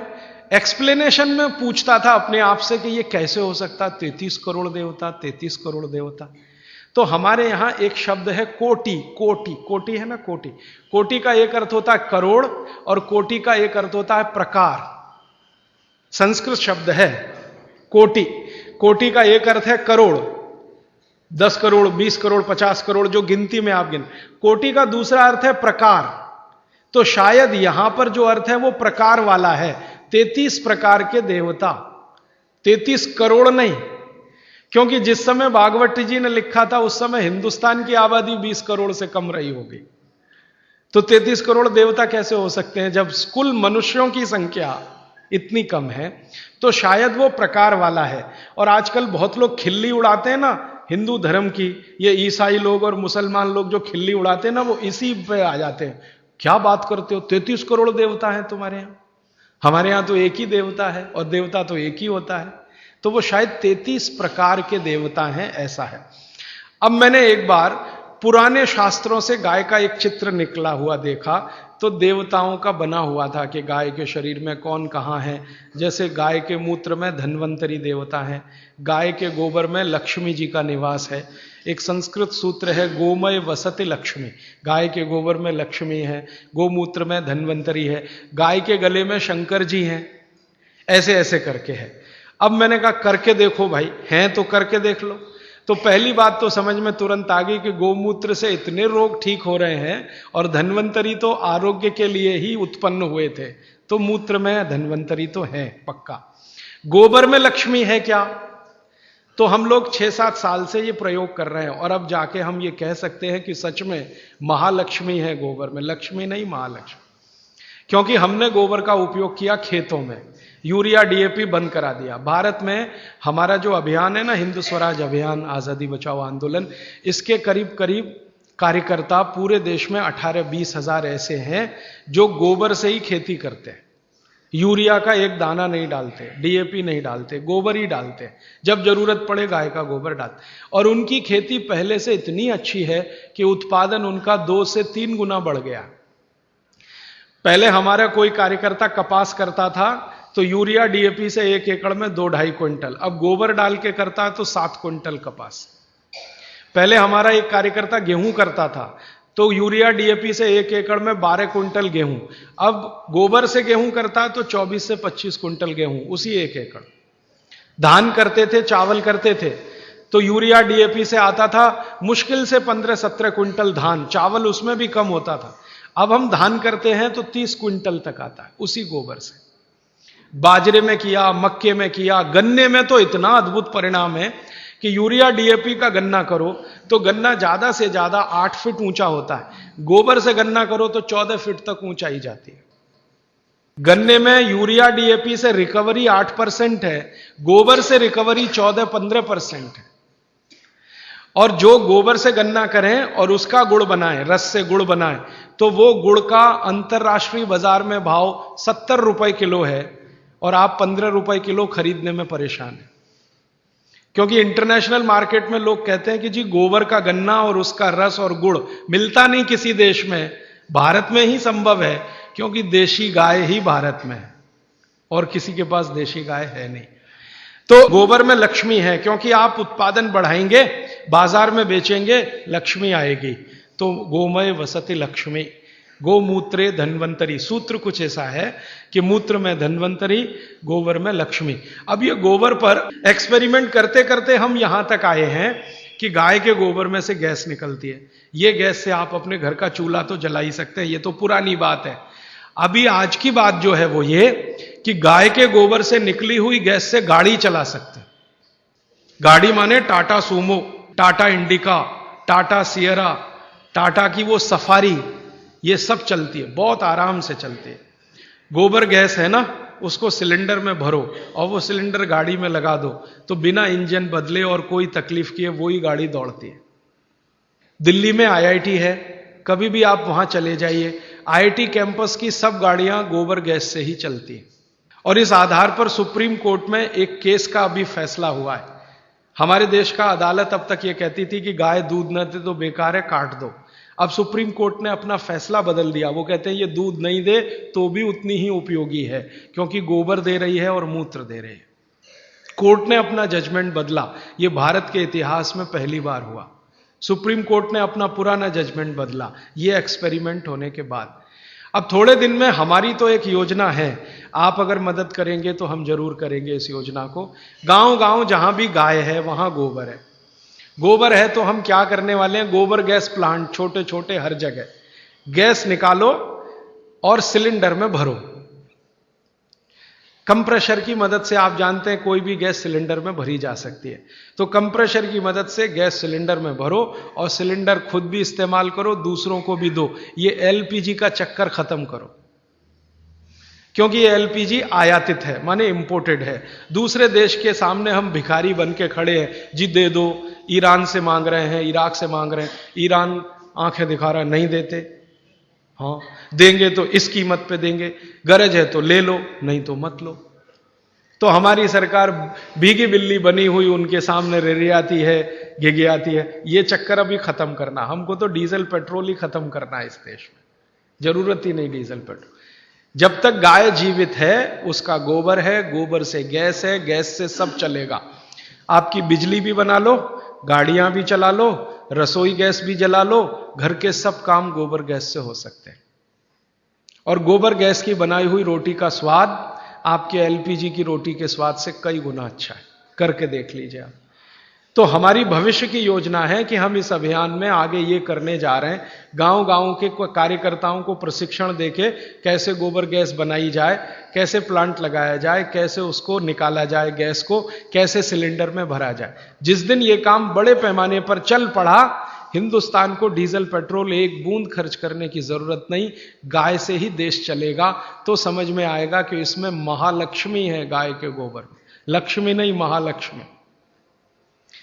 भारत में 17 करोड़ गाय है, इसकी डबल चाहिए, 34 करोड़ में यह हो जाएगा। हमने जो हिसाब निकाला है, एक गाय का गोबर एक दिन में 10 किलो। अभी 17 करोड़ गाय है तो एक दिन का उनका गोबर है 170 करोड़ किलो। लेकिन सारे देश के डीजल की खर्चा और पेट्रोल का खर्चा और एलपीजी का खर्चा, ये पूरा अगर हम कवर करना चाहें तो गाय चाहिए 34 करोड़। हम आधे का तो कर सकते हैं, आज जितनी गाय है 34 करोड़। अब ये 34 करोड़ गाय कहां से आएगी? ये तभी आएगी जब कटना बंद हो। आप अगर इसका संरक्षण करें, गाय का कटना इसका बंद करा दें, तो गाय की संख्या अपने आप 34 करोड़ हो जाएगी। क्योंकि भारत की जो गाय है, देशी गाय, वो 20 साल जीवित रहती है और 20 साल में कम से कम 17 बार मां बन सकती है वो भारत की गाय। और ये जो जर्सी है ना, इसकी उम्र ही नहीं है, ये ज्यादा से ज्यादा 8 से 9 साल जीवित रहती है और 8 से 9 साल में 5-6 बार मां बनती है। और भारत की जो देशी गाय है, इसके बारे में भागवत कहते हैं कि इससे जैसी कोई दूसरी चीज भगवान ने नहीं बनाई। भागवत जी कहते हैं कि इसके जैसी दूसरी चीज कोई भगवान ने नहीं बनाई। ये देशी गाय है, मां बनेगी, बछड़ा आएगा, बछड़ी आएगी तो गाय बनेगी, बछड़ा आएगा तो बैल बनेगा। और देशी गाय का बछड़ा ही बैल बनता है, ये जर्सी वाला नहीं बनता। क्योंकि देशी गाय के शरीर पर कंधा है, तो कंधा चाहिए ना बछड़े को बैल बनने के लिए, तो वो तभी संभव है। इसलिए देशी गाय का संरक्षण करना बहुत जरूरी है। आप बोलेंगे जी संरक्षण कैसे हो? भागवत जी कहते हैं कि भारत को भगवान की सबसे अच्छी देन है वो ये गाय है, जिसको हम देशी गाय कहते हैं। इसकी हमेशा सेवा करो तो ये संरक्षित हो। शायद इसलिए हमारे बुजुर्गों ने कहा गाय की सेवा करो तो मोक्ष मिलेगा, 33 प्रकार के देवता खुश रहेंगे। और मैंने करके देखा, ये देशी गाय आप घर में रखो, उसकी सेवा करो, सवेरे सवेरे सो के उठो, बस गाय को देखो, कुछ मत करो, बैठ जाओ, देखो उसको सामने, और आपके शरीर में इतनी खुशी और आनंद पैदा होगा उसका चेहरा देखने मात्र से। करके देख लो इसको। मैं अभी एक एक्सपेरिमेंट कर रहा हूं, डिप्रेशन के कुछ मरीजों को मैंने इकट्ठा किया है एक गौशाला में डिप्रेशन के मरीजों को इकट्ठा किया है। कोई दवा नहीं देते, वो कहते हैं जी गाय के सामने बैठो बस और देखो, उसको देखो, उसकी आंखें देखो, आंखों में जितनी सुंदरता है देशी गाय की कहीं नहीं मिलेगी आप। और जो आप गाय पहचान सकते हैं, भारत में एक गाय है किल्लारी गाय कहते हैं उसको, किल्लारी गाय, एकदम गुलाबी आंखें, सुर्ख गुलाबी आंखें, उसकी आंखें देख लिया आपने तो डिप्रेशन और अवसाद आपका खत्म हो जाए। इतना आनंद मिलता है गाय को देखने से। तो गाय देखने मात्र से अगर आनंद की प्राप्ति हो रही है तो ये उसकी सबसे बड़ी विशेषता है। मूत्र से तो बीमारियां ठीक हो ही रही हैं, गोबर से तो बहुत कुछ हो ही रहा है अपने देश में, उसकी आंखें देखने मात्र से खुशी पैदा होती है। और उसी गाय के साथ एक भैंस को देख लो, बराबर में एक गाय खड़ी कर लो, एक भैंस खड़ी, भैंस का चेहरा देख लो आप, तो ना हो तो डिप्रेशन हो जाएगा। हाँ, भैंस का चेहरा देखते ही मन में जो पैदा होता है ना, वो वॉमिटिंग सेंसेशन जैसा कुछ, और गाय का चेहरा देखते ही खुशी। तब मुझे ये सब बातें समझ में आई कि हमारे पूर्वज पुरखे गाय के लिए कितने प्रेमी और कितना उसको बचाने के लिए लगे रहे। और आप जानते हैं कि इस हिंदुस्तान की आजादी की लड़ाई गाय से शुरू हुई। जो 1857 में मंगल पांडे ने गाय की चर्बी के कारतूस की बात सुनी नहीं होती, तो गोली मारी नहीं होती, तो क्रांति शुरू नहीं होती। और महात्मा गांधी जो इस आजादी के आंदोलन के सबसे बड़े नेता थे, वो ये कहते थे मेरा शरीर काट दो, गाय को मत काटो। और एक जगह तो गांधी जी ने अंग्रेजों को कड़क भाषा में कहा कि तुम भारत को गुलाम रखना चाहते हो, रखो, गाय काटना बंद कर दो, मैं आंदोलन वापस ले लूंगा। वो कहते हैं गाय बच गई तो आजादी तो आ ही जाएगी। एक बार गांधी जी को एक अंग्रेज पत्रकार ने पूछा कि आपको आजादी और गाय दोनों में से क्या चाहिए, तो कहते हैं गाय बचा दो, आजादी तो आ ही जाएगी। गांधी जी जैसे आदमी को इतना लगता था। और गाय के बारे में इतनी सारी अच्छी बातें कहते हुए एक खराब बात कह दूं कि यही गाय सबसे ज्यादा कट रही है। और आप जिस राज्य में रहते हैं वहां सबसे ज्यादा कट रही है, तमिलनाडु और केरल। एक साल में 4.5 करोड़ गाय कट जाती है इस देश में। इस तमिलनाडु में ऐसे ऐसे कत्ल खाने हैं जहां एक दिन में 14,000 गाय कट जाती है। आप चाहें तो सबके नाम पते मैं दे सकता हूं। इसी तमिलनाडु, केरल में उससे भी बड़े कत्ल खाने हैं जहां एक दिन में 17-18,000 गाय कट जाती है। तो जो गाय इतनी उपयोगी है वो कट रही है, इसको कटना बंद कराना ही पड़ेगा अगर हिंदुस्तान को डीजल पेट्रोल के दुष्चक्र से निकालना है। मैं आपको एक कैलकुलेशन बताता हूं। एलपीजी गैस का सिलेंडर आप कितने में खरीदते हैं? 300 रुपए में। हाँ, गाय गैस का सिलेंडर माने गोबर गैस का सिलेंडर उतना ही बड़ा जो एलपीजी का है, आप अगर गोबर गैस का खरीदो तो 67 रुपए में मिलेगा, 67। आप 1 लीटर पेट्रोल में कितनी गाड़ी चलाते हैं? 1 लीटर पेट्रोल में 20 किलोमीटर, है ना? 10 नहीं 20 मान लो, अच्छी से अच्छी गाड़ी 1 लीटर पेट्रोल में अच्छी से 20 किलोमीटर। 1 किलो गोबर गैस में वही गाड़ी 33 किलोमीटर चलती है। 1 किलो गोबर गैस में वही गाड़ी 33 किलोमीटर। और आप जब खर्चा निकालते हैं ना गाड़ी चलाने का पर किलोमीटर खर्चा, तो डीजल का खर्चा शायद 4.5 के आसपास आता है, पेट्रोल का खर्चा 6-6.5 रुपए आता है। गाय के गोबर से पर किलोमीटर गाड़ी चलाने का खर्चा 1 रुपए 15 पैसे आता है। तो सस्ता भी पड़ेगा, हमारे यहां आसानी से उपलब्ध है क्योंकि गाय उपलब्ध है। और पूरे देश को डीजल पेट्रोल का साल का खर्चा अभी 2,80,000 करोड़ का हो चुका है। सरकार इसी से सबसे ज्यादा परेशान है। ये पूरा खर्चा बच सकेगा और 2,80,000 करोड़ में तो 34 करोड़ गाय आराम से पाल सकेंगे। तो गाय बचाने का काम करना है। वो इसलिए कि भागवत जी बोलकर गए हैं कि ये सबसे सुंदर वस्तु या चीज या प्राणी बनाया इस देश में भगवान ने। और मैं ऐसा मानता हूं कि थोड़ा इसको संशोधन कर सकते हैं।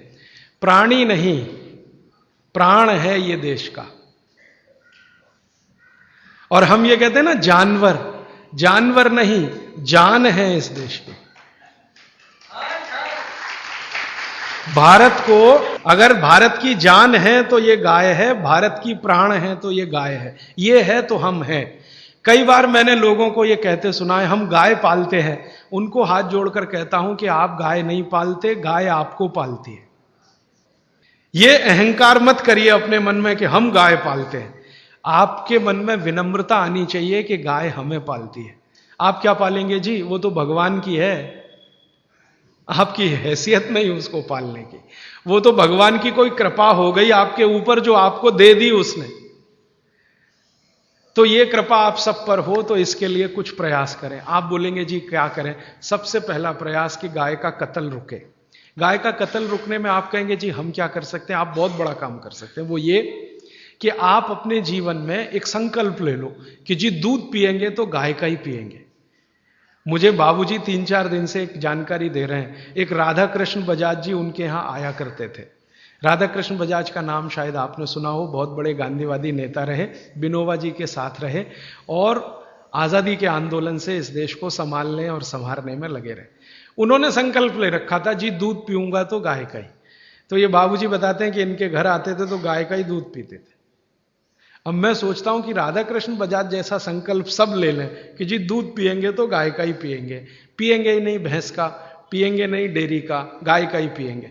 तो आप जितने लोग यहां बैठे हैं, अगर आपने ही ये संकल्प ले लिया कि रोज गाय का ही दूध पिएंगे तो इसी चेन्नई में गाय पालने वालों की लाइन लग जाएगी, आप देखना।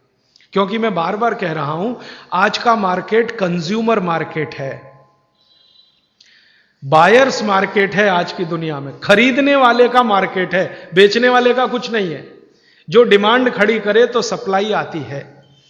तो आप सोच लो जी गाय का ही दूध पिएंगे तो गाय के दूध की सप्लाई आएगी। कैसे आएगी? कुछ लोग गाय खरीदेंगे, कुछ गाय पालन करेंगे, कुछ गौशालाएं खुलेंगी, कुछ दूध डेयरियां बनेंगी।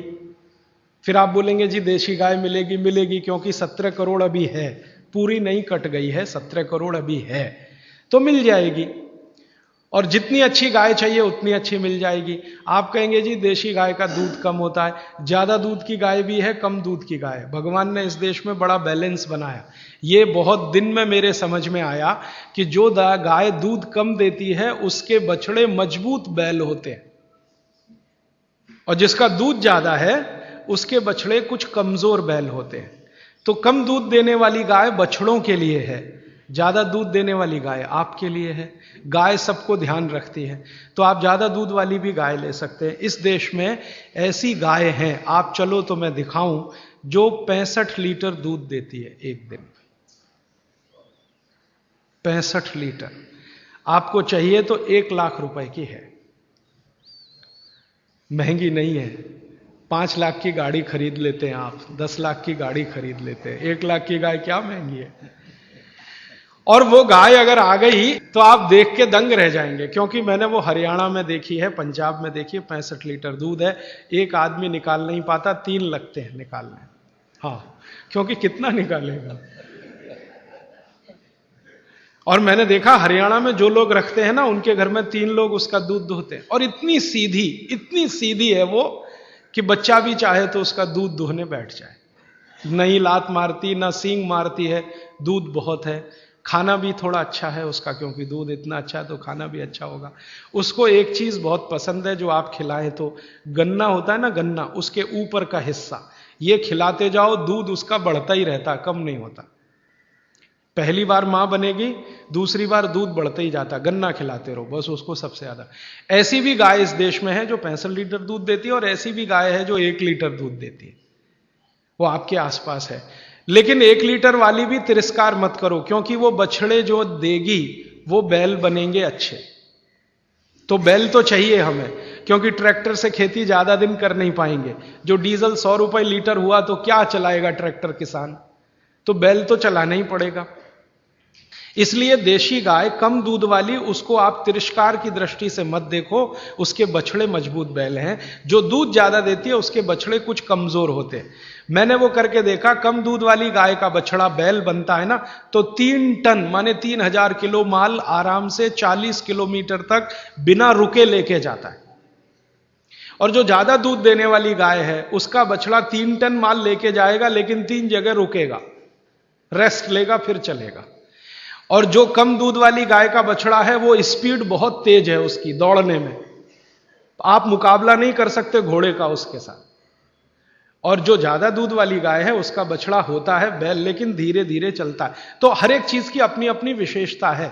इस देश में भगवान ने सब कुछ सोच समझ के बना। तो आप दूध पीना शुरू करो गाय का, तो गाय की डिमांड बढ़े तो फिर यहां गौशाला खोले, या पहले से चल रही गौशाला सुधारो। फिर आप बोलेंगे जी रखेंगे कहां? चेन्नई के आसपास इतनी जमीनें हैं, बहुत सारे गांव हैं, बहुत सारी जमीनें हैं, आप कहीं भी ले सकते हैं।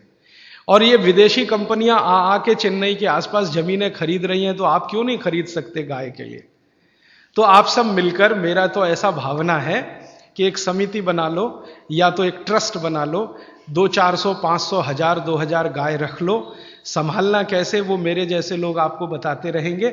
और कोई भी गाय का वारिस हो सकता है, 10-10 हजार रुपए इकट्ठा करो, एक एक गाय आपके नाम से वहां रहे, घास चारा खिलाने वाला और उसकी साज संभाल करने वाले जितने लोग चाहिए कहीं ना कहीं से मिल जाएंगे। क्योंकि गाय पालन करने के लिए मन में जो भक्ति है ना, वो बहुत लोगों में अभी भी बची हुई है। ऐसे बिहार में मैंने हजारों लोग देखे हैं जो गाय पालन के लिए कहीं भी जाने को तैयार है। उत्तर प्रदेश में है तो वो आ जाएंगे, आपकी गायों को संभालेंगे। उनको पुण्य चाहिए, मोक्ष चाहिए, आपको दूध चाहिए, दोनों का मेल हो जाएगा। तो पालने वाले भी मिल जाएंगे, गाय भी मिल जाएगी। बस आप तो संकल्प कर लो जी कि हम तो करेंगे।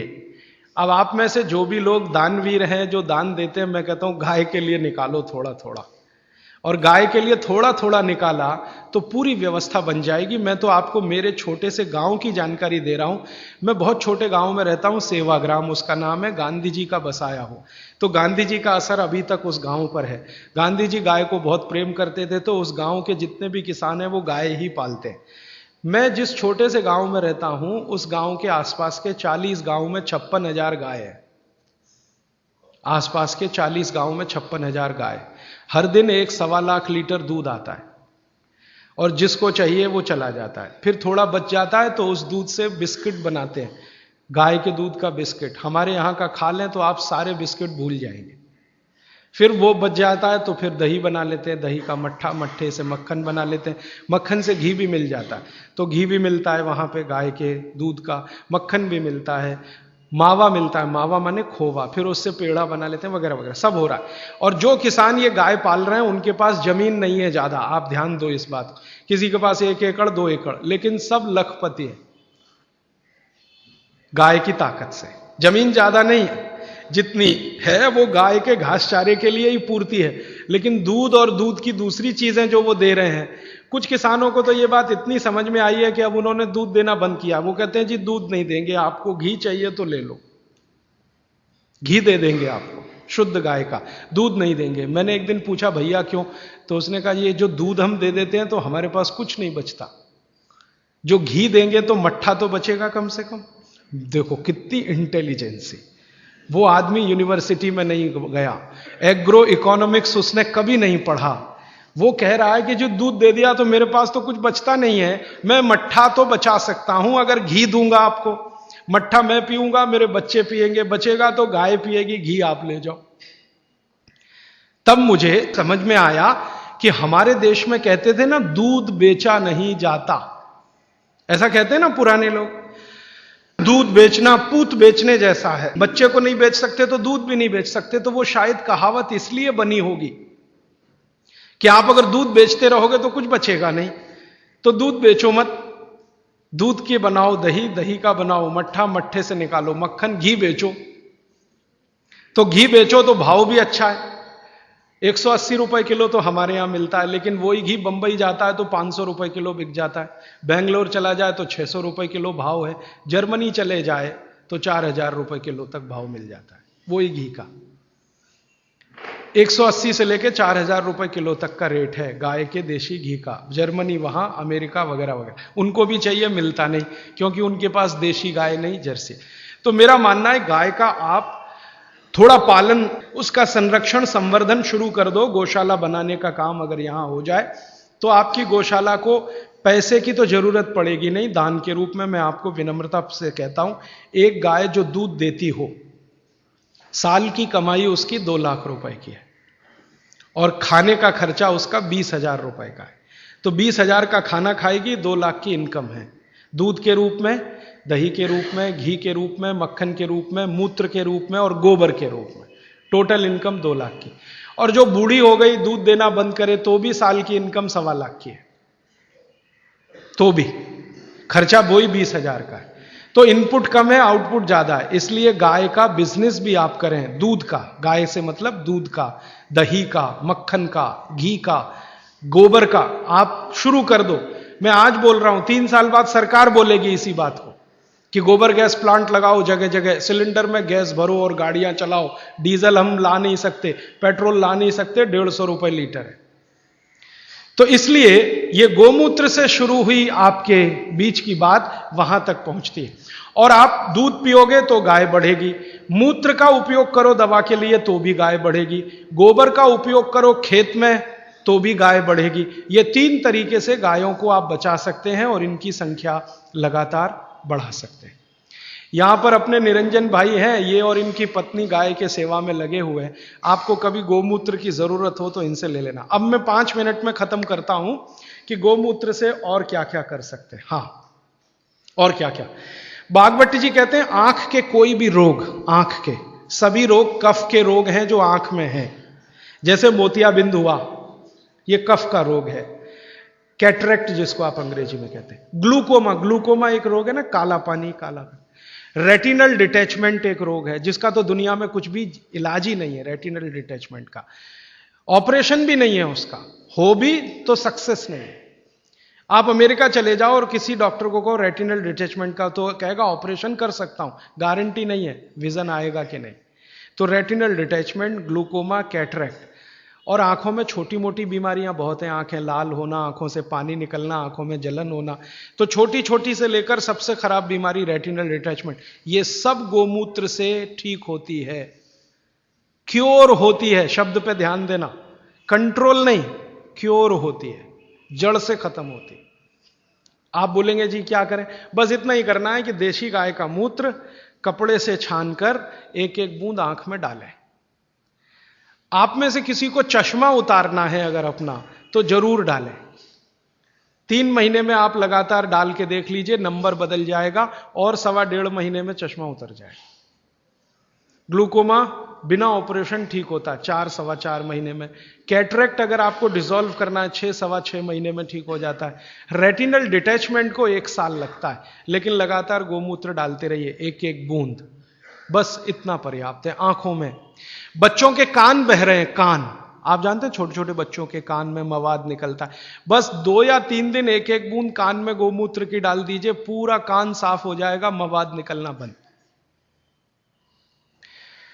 बच्चों की नाक बहुत बहती है, बार बार सर्दी होती है, बार बार जुकाम होता है। बागवती जी कहते हैं कि नाक बह रही हो, सर्दी बहुत हो, जुकाम बहुत हो, तो गोमूत्र तो नहीं कहा उन्होंने, गोघृत कहा। गोघृत माने गाय का घी, एक एक बूंद नाक में डाल दो बच्चों के, सर्दी जुकाम ऐसे गायब होगा जैसे गधे के सिर से सींग। गाय का घी। अच्छा, आपको नींद नहीं आती, अच्छी नींद लेनी है, बढ़िया नींद लेनी है, डीप स्लीप लेनी है, रात को एक एक बूंद गाय का घी नाक में डाल के सो जाओ, बहुत गहरी नींद आएगी। आपको खर्राटे बंद करने हैं। बहुत लोगों को खर्राटे आते हैं रात को सोते समय, सोने वाला तो नहीं जानता, पड़ोसी जानता है कि क्या तकलीफ होती है। तो जिनको भी खर्राटे बहुत आते हैं उनके लिए बहुत अच्छी दवा मैं बता के जा रहा हूं। गाय का घी एक एक बूंद नाक में डाल लो, 3 दिन बाद, चौथे दिन से खर्राटे बिल्कुल बंद हो जाए, स्मूथ एकदम आपकी नींद हो जाए। तो गाय के घी का भी उपयोग है औषधि के रूप में, गोमूत्र का। अब आता हूं, बाल झड़ते हैं बहुत सारी बहनें शिकायत करती हैं बाल झड़ रहे, तो गाय के दूध का दही बनाओ। दही को तांबे के बर्तन में रख दो, 5-6 दिन रखा रहने दो, फिर हरा हरा हो जाएगा। फिर उस दही को बालों में लगाओ, 1 घंटे के बाद बाल धो दो शीकाकाई से, शैम्पू से नहीं, शीकाकाई से। हफ्ते में 4 बार कर सकते हैं। और बाल टूटना 1 ही हफ्ते में बंद हो जाते, 1 ही हफ्ते। कई बहनों ने तो मुझे बताया, राजीव भाई हमने तो 1 ही बार किया था, उतने में भी बंद हो गए। अच्छा, भविष्य में बाल ना टूटे, अच्छे रहें, दुरुस्त रहें, तंदुरुस्त रहें, तो महीने में 1 बार या नहीं तो महीने में 2 बार गाय के मूत्र से बाल धो लो। बहुत अच्छा कंडीशनर है, नेचुरल ऑर्गेनिक कंडीशनर है गाय का मूत्र। तो जैसे आप कंडीशनर यूज करते हैं ना, उसकी जगह गोमूत्र यूज कैसे करें? गाय के मूत्र में थोड़ा पानी मिला देना और जैसे कंडीशनर यूज करते हैं वैसे कर लेना। और आगे बढ़ता हूं। बच्चों की पसलियां बहुत तकलीफ की स्थिति में हो, बच्चों की, आप कई बार महसूस करते हैं ना, उनको बलगम जमा हो गया, कफ जमा हो गया, तो ऐसे बच्चों को 1 चम्मच गोमूत्र पिला दो, 1 ही दिन के बाद वो सारा कफ उतर जाएगा। आपको पीना है तो आप भी पी लो, आधा कप तक पी सकते हैं। फिर उसके बाद मूत्रपिंड के जितने भी रोग हैं, मूत्रपिंड के रोग आप सब समझते हैं, किडनी के फेलियर के और किडनी के तकलीफ के, ये सब में बहुत अच्छी दवा है गोमूत्र, उपयोग करो। गाय का मूत्र आधा कप, किडनी फेलियर के सब केसेस में आप उपयोग कर सकते हैं। मूत्र के कोई भी रोग में उपयोग कर सकते हैं। जैसे पेशाब थोड़ा थोड़ा आता है, गोमूत्र पीना शुरू करो, खुल के आएगा। पेशाब में जलन होती है, गोमूत्र पीना शुरू करो, जलन बंद। पेशाब कई बार लाल रंग का आता है, गोमूत्र पीना शुरू करो, नॉर्मल कलर होगा। मूत्र के लगभग 22-23 रोग इस अकेले गोमूत्र से ठीक होते हैं। फिर आपको कब्जियत बहुत है, कब्जियत, पेट साफ नहीं हो रहा है, 3 दिन गोमूत्र पी लो, आधा आधा कप, चौथे दिन से एकदम पेट साफ होगा, एकदम पेट साफ। फिर आपके शरीर में 20 रोग हैं, वात के, कफ के, पित्त के, आप उसमें उपयोग कर सकते हैं। पित्त के रोगों के बारे में भागवत जी की एक बात याद रखना कि गोमूत्र पित्त के रोगी जब भी लें तो वो घी का उपयोग ज्यादा करें। पित्त के रोगी आप समझते हैं गैस बन रही है, एसिडिटी, ये लोग अगर गोमूत्र पिए पित्त ठीक करने के लिए तो घी ज्यादा खाएं, बस इतना ही निवेदन है उनका। बाकी वात और कफ वाले तो कुछ भी करें। तो बाल में उपयोगी, शरीर में गोमूत्र की मालिश करो आप, तो आपकी त्वचा पर जितने भी सफेद सफेद धब्बे हैं ना, सब चले जाएं। आंखों के नीचे डार्क सर्किल है, रोज सुबह ऐसे ऐसे गोमूत्र लगा लिया करो, डार्क सर्किल चले जाएंगे आप। खाज हो गई, खुजली हो गई, एक्जिमा हो गया, थोड़ा मालिश कर लो, सब खत्म हो जाएगा। तो ये गाय का मूत्र अद्भुत है। अब इस गोमूत्र को ज्यादा आज के समय में लोगों ने उपयोग करने के लिए एक टेक्निक डेवलप की है कि प्योर गोमूत्र मिले तो वैसे सबसे अच्छा होता है, लेकिन क्या करते हैं आजकल के गोमूत्र को उबालते हैं तो उसकी वाष्प बनती है, वाष्प को ठंडा करके अर्क बनता है। अर्क तो आप समझते हैं। तो गोमूत्र अर्क भी इस्तेमाल हो रहा है, लेकिन मेरा कहना है कि प्योर मिले तो सबसे अच्छा, नहीं मिले तो अर्क ले सकते हैं, नहीं मिले तो, लेकिन अर्क ज्यादा नहीं लेना। अर्क सूक्ष्म मात्रा में ही लेने के लिए भागवत ने नियम दिया है। वो ये कहते हैं कि अर्क अगर लेना है तो 1 चम्मच पर्याप्त है, मूत्र पीना है तो आधा कप पर्याप्त है, अर्क लेना है तो 1 चम्मच पर्याप्त है। तो अर्क भी ले सकते हैं। अब बहुत लोग अर्क बना रहे हैं गोमूत्र का, आपको जो अच्छा लगे ले सकते हैं। ये निरंजन भाई भी बना रहे हैं, इनसे भी ले सकते हैं, ये यहीं पर इनकी गौशाला चलाते। आप भी गौशाला बनाएं तो उसमें भी अर्क बन सकता है। और अर्क बाजार में 500 रुपए लीटर बिकता है, बड़े बड़े वैद्य खरीदने को तैयार हैं। आप खाली गोमूत्र से अर्क ही बनाना शुरू कर दो, एक गाय 2.5 से 3 लीटर मूत्र देती है, और 100 गाय अगर आपके पास हैं तो साल की इनकम 1 करोड़ की आराम से हो जाएगी, अर्क बेच के ही हो जाएगी। अर्क के बाद जो बचता है ना, जिसको हम कचरा समझते हैं, उससे साबुन बनता है, साबुन, और इतना अद्भुत है वो साबुन कि शरीर के त्वचा रोग खत्म कर देता है। अर्क निकालने के बाद जो बचता है उससे शैम्पू भी बनता है, साबुन भी बनता है, वॉशिंग पाउडर भी बनता है। आपका फर्श साफ करने के लिए वो जो आप फिनाइल वगैरह इस्तेमाल करते हैं ना, ये गोमूत्र अर्क का भी बनता है, फिनाइल। गाय के गोबर से टाइल्स बनना शुरू हो गए इस देश में, टाइल्स समझते हैं जो छत में लगाते हैं, और वो लगा दो तो टेम्परेचर 5 डिग्री कम कर देता है। टेम्परेचर 5 डिग्री कम कर दे। तो ऐसी अद्भुत गाय भगवान ने हमको दी, प्रकृति ने दी। इसका संरक्षण संवर्धन हम करें, मूत्र का उपयोग करें, गोबर का उपयोग करें, घी का उपयोग करें, दूध का उपयोग करें, और हर चीज उपयोग करेगी तो मांग बढ़ेगी, मांग बढ़ेगी तो गाय आएगी। आप भी गाय रख सकते हैं। भारत में बहुत लोगों ने गाय रखी है, और कई लोग तो ये सुन सुनकर कार बेच के गाय ले आए, स्कूटर बेच के गाय ले आए, मोटरसाइकिल बेच के, क्योंकि वो कहते हैं राजीव भाई आप ही बोलते हो 10 साल के बाद मिलेगा कि नहीं डीजल पेट्रोल, भरोसा नहीं, फिर ये कार करेगी क्या, बैलगाड़ी में लगा के ले जाना पड़ेगा। तो पहले ही गाय ले आओ तो गोबर गैस तो मिल जाएगी, गैस मिल जाएगी तो डीजल ना मिले तो भी कार चल जाएगी, पेट्रोल ना मिले तो भी कार। तो ये सब मैंने आज आपको कहा। भागवत चिकित्सा का एक पूरा चैप्टर इस पर है, गोमूत्र पर। मैंने उसके कुछ सूत्र आपको बताए। आप आज से ही इनका पालन करें अपने जीवन में और सुखी रहें, निरोगी बनाएं। ये जितनी भी बातें मैंने कही हैं ये किताबों में है। गोमूत्र चिकित्सा पर विशेष किताब हमने बनाई है, उसमें भागवत के 64 सूत्र हैं। सब तो नहीं लिए, 64 सूत्र हैं, वो आप चाहें तो ले जा सकते हैं। और वो पुस्तक पर मेरा कॉपीराइट नहीं है, सबको कॉपी करने का राइट है। आप क्या करें, उस पुस्तक को अपने नाम से छपा लें, हमारा नाम निकाल के अपना लिख लें, तो मैं कभी मुकदमा करने नहीं आऊंगा। क्योंकि मैं मानता हूं ये बात जल्दी से जल्दी ज्यादा से ज्यादा लोगों तक पहुंचे। तो हमारा लक्ष्य है गाय बचे और भागवत चिकित्सा में गोमूत्र का उपयोग होने लगे। मेरा लक्ष्य तो वो है। पुस्तक ज्यादा लोगों तक जाएगी तो तभी ये हो पाएगा। और मैं अकेला कितनी छाप छाप के बांटूंगा, मेरी एक लिमिट है।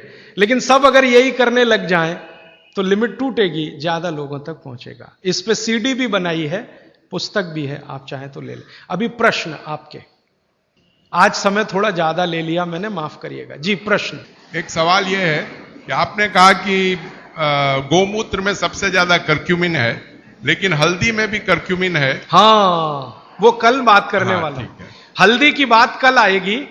हल्दी में भी बहुत कर्क्यूमिन है और एंटी कैंसरस सारी प्रॉपर्टी हल्दी में है। और दूसरी बात यह है जी कि जैसे त्रिफला चूर्ण है, मेथी है, गोमूत्र है, तो ये क्या क्या चीज सुबह में लोग लें, क्या क्या पिए? हाँ क्या क्या लें? अच्छा देखिए, ये सवाल बहुत अच्छा है। ये सवाल प्रदीप भाई का बहुत अच्छा है कि इतनी सारी चीजें अब आपके सामने हैं, सवेरे क्या क्या लें। तो मैं आपको एक छोटी निवेदन, ये विनती के रूप में करना चाहता हूं कि 30 तारीख को सुबह मैं एक सेशन करना चाहता हूं आपके साथ इसी भवन में, वो यही प्रश्न का उत्तर देने के लिए। क्योंकि ज्ञान जब बहुत ज्यादा हो जाता है ना, तब हमारे सामने सिलेक्शन की समस्या आती है कि हम क्या क्या करें। अब सवेरे लेने के लिए इतनी चीज हो गई है, तो आप 2 दिन इंतजार कर लें। 30 तारीख का सेशन मैं इसी के लिए करने वाला हूं कि जितना आपके पास ज्ञान आ गया, अब इसमें से सेलेक्टिव कैसे हो, कौन कौन सी 1, 2, 3 चीजें करें जो आपके लिए पर्याप्त हो। वो मैं आपकी प्रकृति, स्वभाव और चिकित्सा रोग के हिसाब से बताऊंगा। जैसे वात वाले हैं वो क्या क्या कर लें, पित्त वाले हैं वो क्या क्या कर लें, कफ वाले हैं वो क्या क्या कर लें। और ये जो सारा बोला है इसका समअप भी 30 तारीख को सुबह 7 बजे से 9 बजे के इसी सेशन में मैं करूंगा। गाय के बारे में आपने बहुत कुछ बताया, अच्छा है। गाय का पंचामृत जो होता है वो इतना शुद्ध होता है जिसकी कोई हद नहीं। सही बात। मैंने इसका सदुपयोग किया है 5 चीजों को, जिसको मिला करके आप ले तो जिंदगी भर की जैसी जैसी बीमारी हो वो आपकी दूर हो जाती है। उसके बारे में आप बताते हैं। गाय का दूध, गाय का घी, गाय का मूत्र, थोड़ा गाय के गोबर का रस और ये सब मिलाकर थोड़ा गुड़, ये है पंचामृत। इसमें गुड़ की जगह शहद भी मिला सकते हैं, क्योंकि दूध में वैसे शहद नहीं मिलाते, लेकिन गाय के मूत्र के साथ चलता है। घी में शहद नहीं मिलाते, लेकिन गाय के मूत्र के साथ चलता। तो पंचामृत बनाने की विधि पुस्तक में है, आप ले लो। ये पंचामृत का इनका जो रिजल्ट है वो पूरे देश में वैसा ही रिजल्ट है। वात, पित्त, कफ तीनों पर एक साथ काम करता है, बहुत गहराई से असर करता है। अबनॉर्मलिटी इन हार्मोन्स, उसका कोई क्योर है? हाँ बिल्कुल है। आप इसके लिए मुझे व्यक्तिगत रूप से मिलेंगे? जरूर, मैं आपको लिख के देता हूं। जरूर जरूर। देखिए मेरे पास एक लिखित चिट्ठी आई है, बहुत खुशी की बात है। चेन्नई में गौशाला है तो बहुत अच्छी बात है, बस दुख की बात है कि उसका मैनेजमेंट सही नहीं है। ये दुख की बात है। तो आप गौशाला वालों से मिलके उसका कुछ मैनेजमेंट सुधार लो और मेरी तरफ से गारंटी दो कि एक भी गाय घाटे का सौदा नहीं है, दूध दे या ना दे। सेक्रेटरी हैं, बहुत अच्छा है जी, आप बोलेंगे। इनको माइक दे दीजिए जरा। चेन्नई में पिंजरापोल है जहां करीब 2700 गाय है। ये बहुत सब अच्छा। बुढ़ी गाय है जो दूध नहीं दे रही है, ठीक है। और हम इनका पालन कर रहे हैं। ठीक है। आप जैसे लोग बोलते हैं कि मैनेजमेंट बराबर नहीं है, ये बात नहीं है। वही लोग बोलेंगे या तो उनको दूध नहीं मिल रहा है। अगर वहां आके आप पर्सनली आके देखें तो आपको मालूम पड़ेगा कि मैनेज कैसे किया जाता है। कहना बहुत ईजी है लेकिन करना बहुत मुश्किल है। जिससे आपसे विनती है कि आप सब लोग वहां आइए, देखिए और हमें किस तरह का सहयोग दे सके, आप सहयोग दीजिए। धन्यवाद। बटाटा नहीं खाना, नहीं सुबह सुबह खाना तो वेट नहीं बढ़ेगा, रात को खाओ तो वेट बढ़े। पराठा रात को नहीं खाना, सुबह खाना। आप थोड़ा या तो चूना खा लो, और आज जो बोला है थोड़े दिन या तो गोमूत्र पी लो, एलर्जी सब तरह की ठीक हो। चूना खाने के लिए 1 ग्राम चूना दही में मिला के या मट्ठे में मिला के, छाछ में, नहीं तो पानी में मिला के। नहीं, दिन में सुबह। गुस्सा नहीं आए, गाय का घी नाक में डालो, गुस्सा नहीं आएगा। गाय का घी नाक में डाल के सोना। एक दिन में अगर आप मेहनत का काम करते हैं, रात को मैं बोल रहा हूं, मेहनत का काम करते हैं, मजदूरी करते हैं, तो 8 घंटे नींद चाहिए। मेहनत करते 8 घंटे, और अगर मेहनत नहीं करते, सिर्फ बैठने का काम है, तो 6.5 घंटे, 6 से 6.5 घंटे। गोबर गैस, गाय की गौशाला जो होती है ना, जहां गोबर है वहीं पर ये गोबर गैस बनती है, और वहीं से सिलेंडर में भर के हम सबको दे सकते हैं। गोमूत्र वैसे ताजा हो 48 मिनट में पी लेना चाहिए। बोतल में भर के 4-5 दिन तक रख सकते हैं, कांच की बोतल। बीपी के लिए सबसे अच्छा मेथी दाना, रात को पानी में डाल के, हाँ